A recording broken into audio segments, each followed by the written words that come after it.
Diet चढ़ेगा पौड़ी में आयोजित 3 दिवसीय योग प्रशिक्षण की कार्यशाला का तीसरा और अंतिम दिन है। हमारे बीच में उपस्थित प्रभारी प्राचार्य के रूप में डॉक्टर रविंद्र सिंह जी, किमोठी सर जो कार्यक्रम के समन्वयक भी हैं और मृदुभाषी हैं, हमारे दोनों संदर्भदाता दसवाना सर और कणवाल सर, साथ में हमारे प्रशिक्षणार्थी साथी शिक्षक और हमारी 2 बहनें जो बड़ी सक्रिय रही हैं। मैं आप सभी को अपना अभिवादन और प्रणाम करता हूं। वर्ष 1996 से मेरा आना जाना यहाँ लगा रहा है। प्रशिक्षण के दौर में कई प्रकार के प्रशिक्षण लिए, लेकिन ये योग का प्रशिक्षण में पहली बार ले रहा हूँ। साथियों,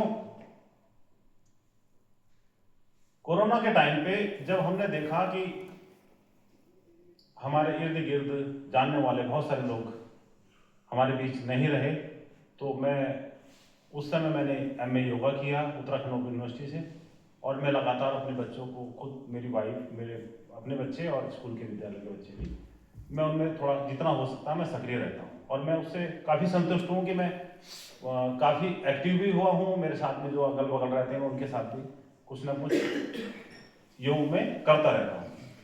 इस प्रेरणा को लेकर के मैं यहाँ आया हूँ। हमारे BRC सोनेगर PO साहब ने मुझे यहाँ भेजा, तो छुट्टियाँ थी।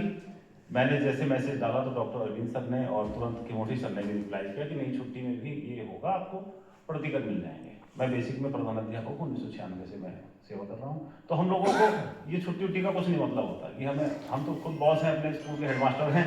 तो हमें अभी जैसे मुझे जाना है यहाँ से, तो मुझे 2-3 दिन वहाँ रहना है स्कूल में। मुझे कल विद्यालय पहुँच जाना है। अब 3 दिन तक मैं विद्यालय रहूँगा, 31 को विद्यालय पूरा करके मैं तब घर आऊँगा। तो हमें छुट्टी से ही मतलब नहीं, हमें मतलब ये है कि इस योग से हमें क्या मिलता है।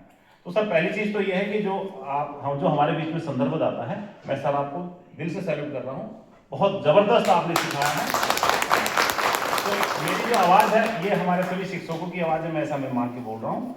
योग में पहली बार जो हम देख रहे हैं कि यहाँ जो आने का अवसर हुआ है, और इसमें हमने नए नए बच्चों को देखा। जैसे मैडम से मैंने पूछा, मैडम कितनी एज है? बोला मेरी 30 साल। मैंने कहा मेरी 30 साल नौकरी हो गई है, जनवरी में मेरी 30 साल पूरी हो जाएगी।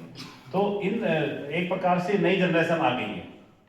और अब हम देख रहे हैं कि जैसे हमारे साथ 55-56 साल के चौहान साहब हैं, सब लोगों ने अपने जो वीडियो है वो दिखाए अपने बच्चों के शीर्षासन करते हुए, कई चीजें करते हुए। तो तब पता लग रहा है, जैसे किमोठी सर ने बोला कि डिलीट नहीं करना है ग्रुप, इससे हमें एक दूसरे का प्रेरणा मिलेगी, हम लोग क्या कर रहे हैं, और पॉजिटिविटी आएगी हमारे अंदर। तो मैं बहुत ज्यादा समय न लेते हुए बस ये कहना चाहूँगा, मेरी इच्छा है कि जब कभी भी दोबारा कोई ऐसा अवसर मिले तो हम चाहे छुट्टियों में, गर्मियों में कहीं बुलाएं, जहाँ आप बोलना चाहे वहाँ ले जाए, कुछ ले हो, कुछ करना हो, तो कम से कम अपने फिटनेस के लिए तो ठीक रहेंगे हम, क्योंकि शरीर अगर स्वस्थ है तो हमारा मन भी स्वस्थ रहेगा। तो मैं ये बात तो मेरी हो गई समाप्त। मैं 1 से 2 मिनट में जो मैंने सीखा मैं वो बताना चाह रहा हूँ, जो मेरे एक धारणा मेरे अंदर बनी हुई है, और मैं उसमें हमेशा सीखने के लिए और सुधार के लिए तैयार रहूँगा। सर, मैं ये जो सोचता हूँ कि व्हाट इज योगा, तो ये शुद्ध रूप से तो योगी है, उसको हम अंग्रेजी में योगा बोलें। तो इसको आप ऐसे मान सकते हैं, जो मैं बच्चों को समझाने की कोशिश करता हूँ। जैसे मैंने भी फिलोसफी भी किया है। फिलोसफी वहाँ से शुरू होती है जहाँ सारे शास्त्र समाप्त हो जाते हैं, उसमें भी योग का बहुत वर्णन किया गया है। तो इसको आप ऐसे मान सकते हैं जैसे मैं समझाने की कोशिश करता हूँ, अब उसमें सुधार की संभावना बनी रहेगी, मैं भी और सीखने की कोशिश करूंगा।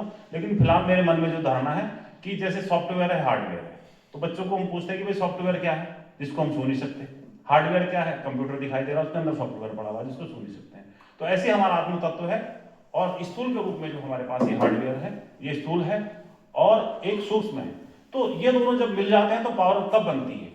इस पावर को ग्रहण करने के लिए हमारा आत्म तत्व यानी हमारा मन और हमारा जो शरीर है जब एकाग्र हो जाता है, तो जैसे सबने बताया कि ये जो धातु से बना हुआ है और इसका मतलब जोड़ने से है, इसको हम ईश्वर मान लें और इसको आत्म तत्व मान लें। तो आत्म तत्व परमात्मा से मिलता है, या सॉफ्टवेयर हार्डवेयर से मिलता है, या मन और शरीर से मिलकर हम जो काम करते हैं। तो विज्ञान में आ गया है मन और शरीर, मतलब ये अलग अलग नहीं है। तन मन, जैसे तन और मन से मिलकर के जिस काम को हम करते हैं वो सफलता हो जाएगी, और उसमें हम स्वस्थ रहेंगे तो मानसिक रूप से भी स्वस्थ रहेंगे। इससे बड़ी कोई बात नहीं है। इसी के साथ धन्यवाद।